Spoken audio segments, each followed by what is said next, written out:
I want to share with you some of what we're just beginning to know about touch as an important health measure and means of communication, and why most of us can only reach out and touch a very few people in a very few ways. Here in the richest country in the world, our richest sense, the sense of touch, is rigidly suppressed by a set of unspoken taboos.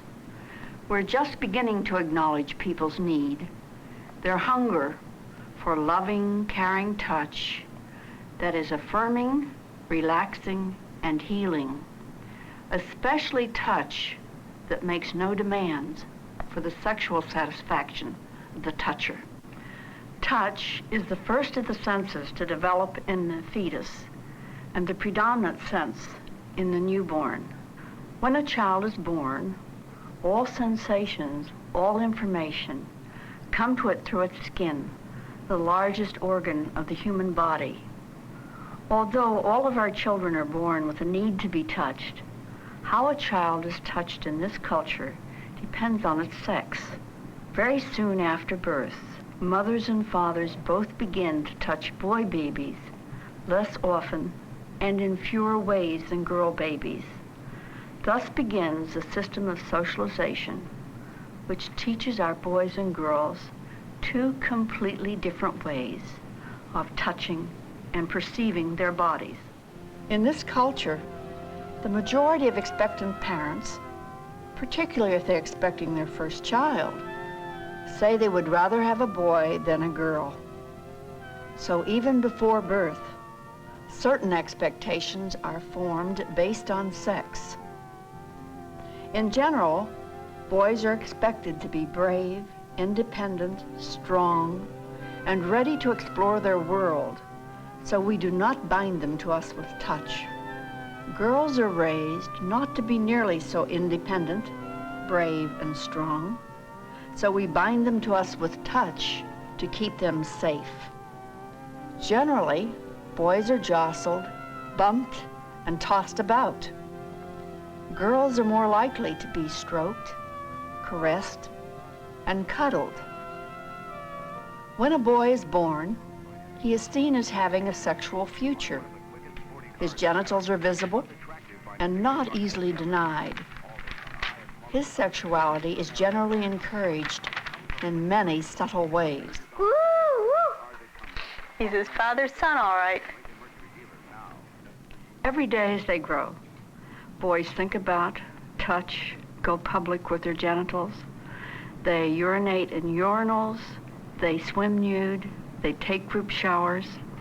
A sixth grade boy said to me one day, "Why do they call them my privates? Everyone knows I have them." And I said, "That's right. You have publics. Girls have privates." During toilet training, boys are encouraged to concentrate on what they're doing, to hold, be aware of their penis. Most adults do not want girls to touch, look at, talk about the genitals we will later expect her to think about, take responsibility for. I see London, I see France. We also teach girls that their genitals are hidden, unlovely, smell, and are unclean. And we do this in many ways. One of the ways is in that total barrage of advertising for the endless numbers of perfumes, disinfectants, douches for the genitals. And then we tell the girl that that's the part of you that you save for the one you love. Then the boys with publics and the girls with privates, socialized in two different ways of touching, perceiving, accepting their bodies, are told, if you find the right person to love, intimacy and sexual expression are easy, natural. Now go out and find that one right person and live happily ever after. What do you want from me, Nancy? All I'm asking is for you to be a little bit more tender with me, Mike. Does everything have to be sexual with you? I mean, can't you ever just touch me gently? What do you mean? I touch you all the time. You grab me. I don't want to be grabbed. I want to be caressed. God, all you ever reach for is my breasts or my butt. You know, you're such a prude, Nancy. Just loosen up a little bit. When a man wants to look and touch, a woman may think he is insensitive, compulsive, or crude. The man who walks by his wife at the stove and pats her buttocks or touches her breast may feel her draw away or go rigid. She's unprepared for intimate behavior in the kitchen when she's busy, but he feels rejected and unloved. Did you ever stop to think that maybe you never touch me? Well, I can't touch you. Every time I touch you, you get turned on. It's sad to consider the poverty of touch in the lives of our boys who are expected to grow up able to touch, to pleasure the bodies of those that they love. Many a woman waits for a man to touch her in ways that he's never been touched, and many men feel awkward about yearning for the kind of loving, caring touch that they've never had and seldom expect to get in their lives. As early as junior high, boys are wanting to reach out and touch, and girls complain about them feeling, and the boys want to know why the girls are so prissy. Why are they so withholding? Studies show that young children thrive much better with teachers who actually touch their students in affectionate or supportive ways. There is no greater motivation for learning than to know that one is cared for and respected. Self-esteem, feeling valued, is the basis for all the important life decisions our young will ever make. Teaching our young to be truly in touch with their world is one of the most important gifts we can give, and it is done best by example. It is not words, but acts communicating affection and involvement that children and adults need most. Often we find that the kid we want least to touch is the one needing it most. Thank you for closing the door for me, Paul. That's okay. Unfortunately, for many children, the only way to get touched is to provoke punishment or get sick. Children will often provoke a spanking in order to get some kind of physical touch attention from a parent.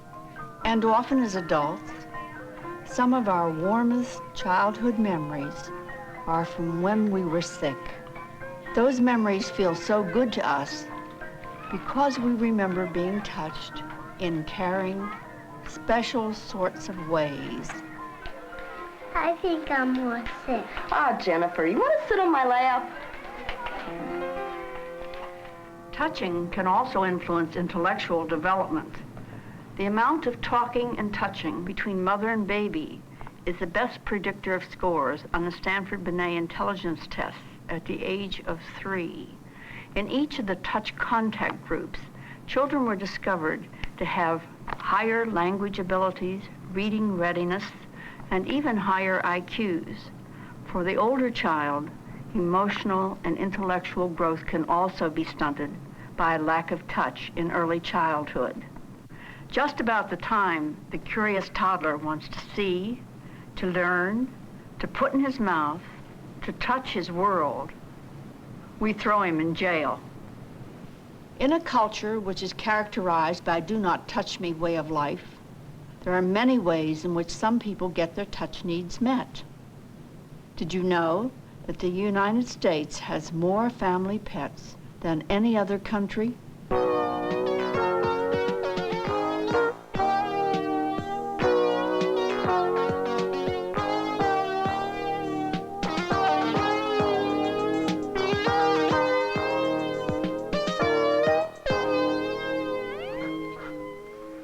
A lot of women come to the beauty shop to not just to get their hair washed or to get a facial or a manicure so that they look good.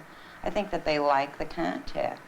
In fact, frequently after I wash a woman's hair, she says to me, "Ah, that feels so good." I know a lot of customers are only touched by me. That's it. Studies tell us that sex for many teens is their way of getting touched, held, making contact, feeling valued, just as it is for many adults. I just wanted someone to love and hold and take care of. I had Joey when I was 16. I wanted him. I wanted to feel important and needed. I didn't realize that I wanted someone to take care of me. I didn't realize that babies only take. They don't give.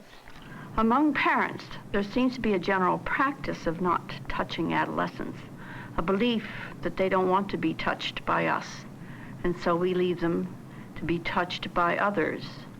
Fathers in particular stop touching daughters as their bodies change, as they develop breasts. It's as if we punish them for growing up. Our readiness to accept the adolescent's refusal to be touched is interesting in the light of how often we force on them everything else that we think is good for them. This seems to speak to our discomfort or unreadiness just as much as it speaks to theirs. Mother, I don't think it's fair. Everyone else gets till 12. Why do I have to be in at 11? Wait, let's talk about it. Chris?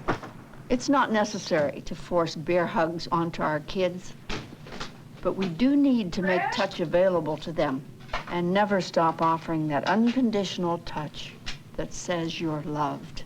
Chris? Today, loneliness for our adolescents is known to be more of a problem than for many of our old folks. For so many of them, there is not a loving touch, a caring stroke anywhere. An ever-growing number of people are discovering the pleasures and benefits of a good massage. Scientists are finding that the need to be touched may be a biological necessity, and the mere act of touching can promote physical and emotional well-being. Being touched is part of getting well and staying well. It has been discovered that even people in deep comas often show improved heart rates while their hands are being held. Being touched in a single act of pulse taking has the power to completely suppress arrhythmias as they occur in coronary care patients. We do not understand exactly what happens, but some believe that touching causes the central nervous system to release the chemical endorphin, our body's natural painkiller. Touch seems to facilitate healing in cancer and burn patients. Even if therapeutic touch is just a placebo, placebos are known to help in over 30% of illnesses. Carefully monitored experiments demonstrate that the hemoglobin level and brain waves change for both healer and patient in studies of touch. Your own nerve endings, your physical and emotional well-being are also being stimulated as you touch others. Nurses and other healthcare professionals have been socialized in exactly the same ways as most of us, only to touch a very few others in very few ways. We've discovered some of the reasons why, despite the amazing benefits, touch is so difficult in the healthcare professions. Well, no one ever taught me how to touch in a therapeutic kind of way, and I don't touch much in my personal life, so it's hard for me to touch my clients at the hospital. I wish I could touch more freely. Hi, Brian. How about a back row? Sure.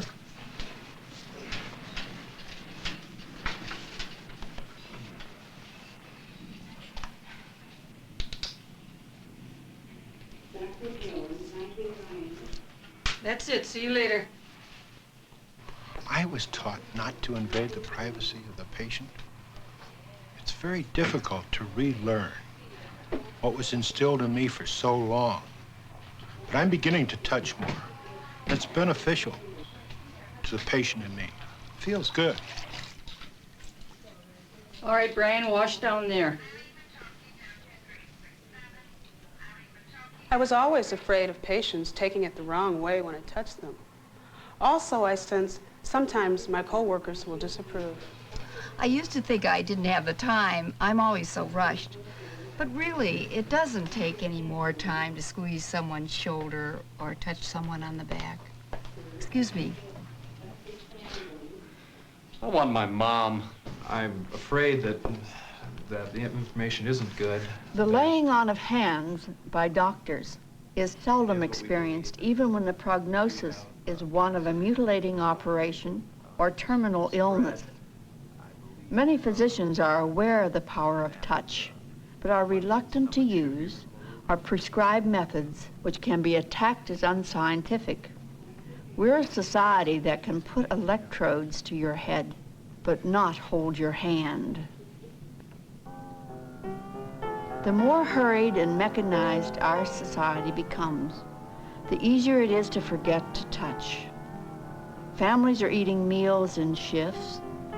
In many homes, both parents are working, but still, we could find ways to touch those around us that say we care, we love.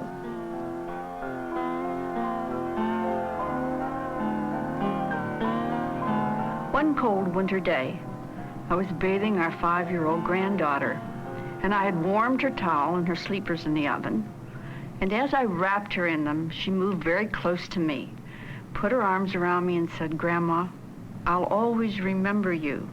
You can't forget someone that warms your towels in the oven."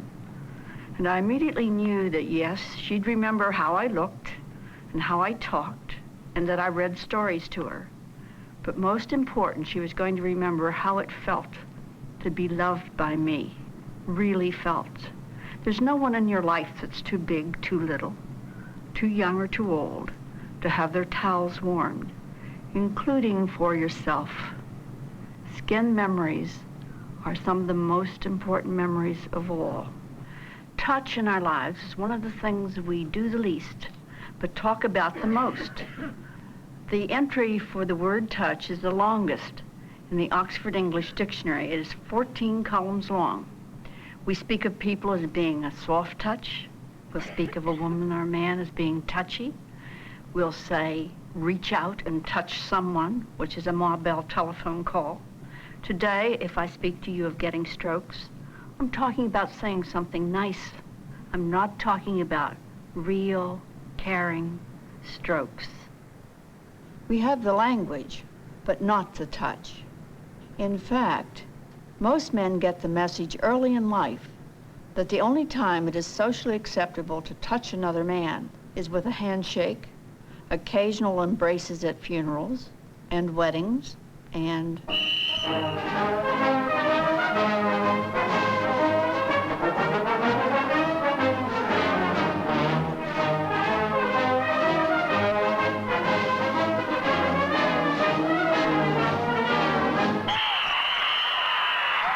sometimes as we reach out and touch someone, we forget to be observant about how they're experiencing our touch.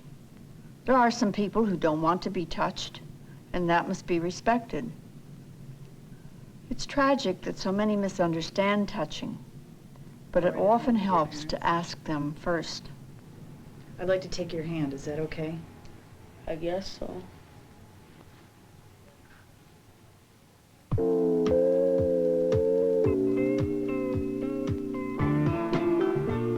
Because in our culture, the skin we love to touch is soft and supple and young, the disabled, the homely, and the elderly are ruled out of gratification because, by definition, they are assumed to be untouchable. Few want to touch an old person, except perhaps the very young. One of the sad things about getting old for so many is that they lose the chance for physical contact with people because everyone decides, or almost everyone, that they are unlovely. One lady who never had any visitors used to constantly complain about her back, and I'd rub some deep heating lotion on her. Then I started rubbing her even when she didn't complain, and she stopped complaining about her back. I wonder if she ever did have a backache or if she just wanted that touch. So often, after the death of a loved one, we reflect, I never held him enough. I never let him know how much I loved him. A loving touch costs nothing, and in the touching, we too can benefit. Perhaps many of us, with some effort and intent, can incorporate a new philosophy of touch into our lives. Perhaps we can understand that touching, like seeing, hearing, tasting, and smelling, nourishes the pleasure of being alive. That touching another human being satisfies a profound creature need of not to feel alone. When you cuddle a child, she doesn't know if she belongs to a rich or poor family. All she knows is warmth and protection as you touch her tenderly and with love. There's a wonderful old Nigerian proverb that says, hold a true friend with both your hands. Please, really keep in touch.